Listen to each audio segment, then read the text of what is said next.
Hey everyone, and welcome to Flint Community Players Artist Spotlight, where we highlight the artists that lend their talents to Flint Community Players, along with artists from the Greater Flint and Genesee County area. Today we are joined by the director of the upcoming musical here at Flint Community Players, The Last 5 Years, Mr. Jordan Climie. Jordan, thanks for joining us today. Thank you for having me. So Jordan, this is really exciting, The Last 5 Years, because not only is it the last musical, last show of our 93rd season, it's also the first musical of the Ghostlight series in general. For those that don't know what the show is, can you give us a little bit of a plot about the show and everything? Sure. So basically, The Last 5 Years is kind of in the title, kind of what it is. It looks over a 5-year relationship, basically from beginning to end. There's really no spoiler there because in the very beginning of the musical, you see the end of the relationship from the woman's perspective, which is interesting because her plot basically goes reverse chronological order. It starts from the end, goes to the beginning when they meet. The man's perspective in the show goes from when they meet to the end, and they only meet up once in the middle of the musical. I'm really excited about seeing this and everything like that, and I know a lot of people are really excited too. So, what made you interested in directing this particular show? Overall, I'm just a huge fan of Jason Robert Brown's musicals. He creates some pretty insane orchestral scores, especially for the piano, as our music director Frank Pitts is finding out. But it's also just so amazing the way it's presented. I think if I had a list of my favorite musicals, Jason Robert Brown's works are probably dominating that top 10 for sure. Also, the show is just really raw and real, and that's the kind of theater, musical or play, that really draws me to a show.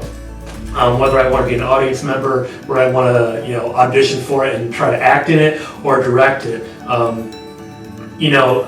really feel like theater's at its best when it's telling a story that's going to resonate with people, or standing for something, basically. This show, I think, does a lot of that. Yeah. So people watching this are actually probably recognize you because when you're not directing, you've been seen as an actor a lot, and you've actually been seen as an actor in some really cool roles here at Flint Community Players, like Jack Worthing in Importance Being Earnest, Hal in Proof, and then most recently it was Philip in Lion in Winter. Is that correct? That's correct. Yeah. So you've done so many different roles and everything. What do you think is your favorite part that you've ever played in a show? I think overall it was probably I was able to play Bottom in Midsummer Night's Dream for my final college role at U of M Flint, which was important to me because one, it's an amazing role. Anyone that knows that show obviously knows that it's so much fun to play. It was my final college role, which had some added importance. And then, the person directing it was Janet Haley, who I consider to be, really close to me as my mentor through theater. Learning about it and everything, even to this day. So she was directing it. So a lot of stuff just kind of fell into place to make that fun. But also, playing Jack Worthing in Earnest was really fun. Not only because the people I was on stage with, the director, Sheldon Coleman, is obviously fantastic to work with. And then also it was that first role and kind of the return to theater after we got through the worst of COVID. So it was just fun to actually be doing theater again, which I think made that special too. Mm-hmm. And I love hearing you talk about the different parts that you played and stuff because you get so excited and passionate and stuff. What do you think it is that you like the most about acting? I think in acting, for me, going back all the way to 7th, 8th grade, I was definitely the kid that walked through the halls with his head down, kind of slouched over, very quiet and shy. And I just kind of stumbled into doing theater, and theater is what really brought me out of my shell. I feel like I'll consider myself more extroverted now than introverted, but it wasn't always like that. I really credit theater for kind of being that catalyst for opening me up. So I think even now, considering myself outgoing and very sociable, it's still when I get on stage and being able to do something that I normally wouldn't do. When I played Hal in Proof, I am terrible at math, but I got to pretend I am a really big nerd about math. playing Philip in Lion in Winter, I was the King of France. As far as I know, I'll never be the King of France. So it's getting to have fun like that and just like playing make-believe. You're kind of like a big kid. So that's the big joy I get out of it, and why it's hard for me to say no to auditioning for a show when maybe my personal life needs a breather from, maybe I should take a break, but I could do that, and that'd be a lot of fun, and so it always kind of just draws me back in. Yeah, it's like the itch that he has to scratch. Absolutely, yeah. So going back to the last 5 years, there's, like you said, Jason Robert Brown, his music, so good. There's so many good songs and stuff. So, kind of difficult question for this one. What would you say is your favorite song in the last 5 years? Yeah, that is a difficult question, because every time I listen to the score as like the off-Broadway recording, every time I listen to them sing it through in rehearsals, every time there's something about a song that makes me think like, that's why that's my favorite song. So it's hard to answer. I think if I had to, it would probably be The Next 10 Minutes, which is the song in the middle that one time they actually meet. And I think it's because, we've heard these two great voices sing basically solo up until this point, and finally we get to hear them together, singing together.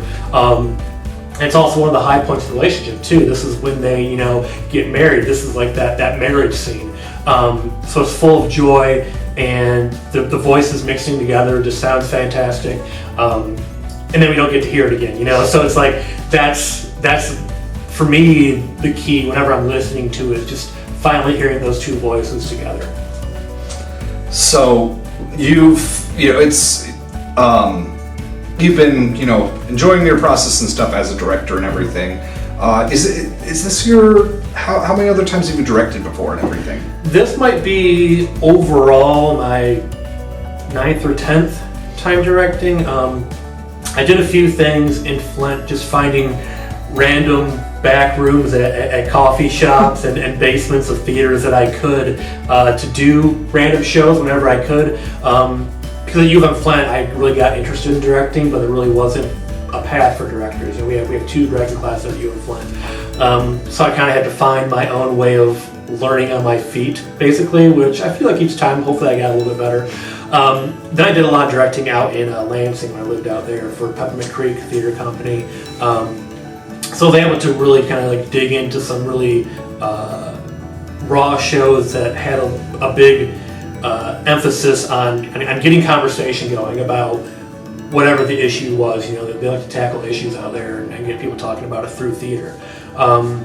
So yeah, the ability to have such a great time here, starting out as an actor and feeling comfortable with the theater, the people that work at the theater and generally this family, has really made me happy to then be able to step into a director's role and hopefully do Flint Community Players proud.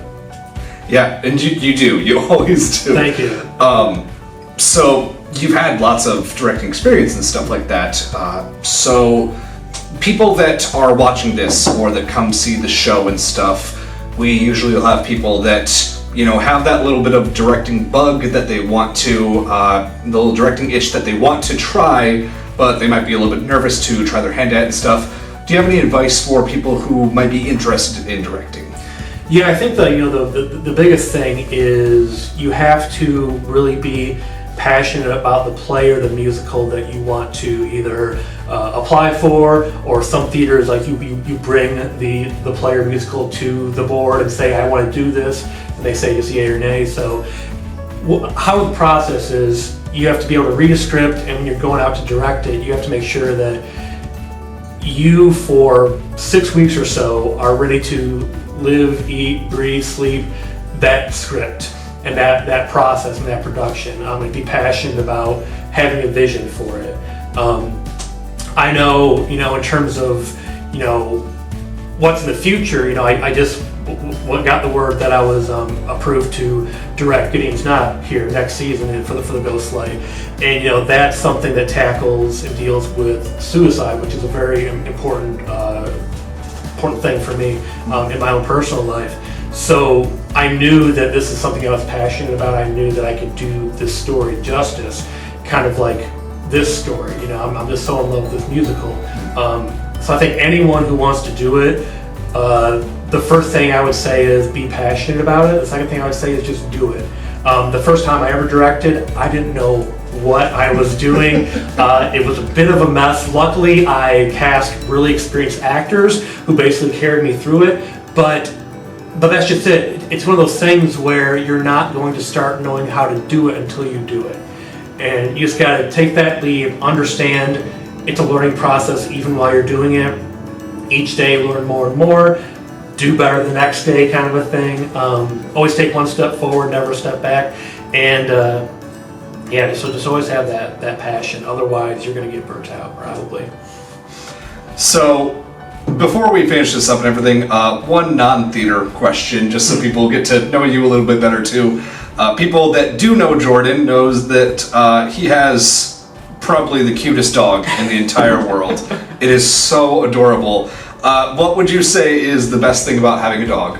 I will say that Boogie, my almost 15-year-old dog, has really changed my life. I adopted him as a rescue the summer of 2020, so just a few months into the pandemic. He was a lifesaver for sure, in terms of living alone in an apartment, suddenly being cut off from all social aspects of life. It was great to get him. And I think the best thing is, going home. You could have the worst day ever. And I've had some worst days ever, especially in the past 2 years that I've had him. But going home, opening that door, and I would say jumps up, but his arthritis is a little bad, so him wearily getting up to greet me, it can just make you smile. It can take all of that stress away. So for anyone who has the ability to, especially if you have a chance to adopt a rescue, I would say go for it. These dogs are full of love, and they need that love, and you will not regret it. It can be challenging for sure, like any pet can, but there's nothing like a dog's love. So we are just about at the end of our time for this interview and everything. So one last question for you is, what do you hope that people will take away from the last 5 years? I hope that people will take away that. What do I want them to take away? I want them to take away that people are not perfect, and we're all doing our best. Whether it's in our relationship, our jobs, our families, day-to-day interactions, just trying to make it through this 24 hours to the next 24 hours. People struggle with a lot, and I think that understanding can be found in a lot of ways, but also knowing when you have to say goodbye is also something that's really important. To not keep trying to use that bucket to get the water out of the boat while it's sinking. This musical is just so raw and heart-wrenching that I hope people laugh, I hope people cry, but I hope they understand that it can be a struggle sometimes, in relationships, but find the things worth fighting for. Well, Jordan, we are just about at our time for this interview, so we are going to end it with the way that we usually do. If you would like to look into the camera and tell everybody about any upcoming projects that you have and ways that they can support you. Well, definitely come and see Last 5 Years, June 23rd through 26th, just that one weekend. Tickets are already selling. I think we have almost 30 tickets sold already for that Sunday at least, so get tickets now. Stuff will start filling up. Getting's Not is in November here at Flint Community Players, so please come out and see that, as well as all the other shows for the next season here at Flint Community Players. I'll be on stage actually in August down in Fenton for Wishing Well Theater. We're doing Midsummer Night's Dream. So for that, it's a fun time out in the park. Bring your blankets and chairs and just enjoy some Shakespeare in the park. All right, folks, thank you so much for tuning in, and don't forget to catch Jordan Climie as the director of The Last 5 Years, part of the Ghostlight series here at Flint Community Players. make sure that you call the box office at 810-441-9302 or visit our website to get your tickets to make sure you do not miss out on this extraordinary story.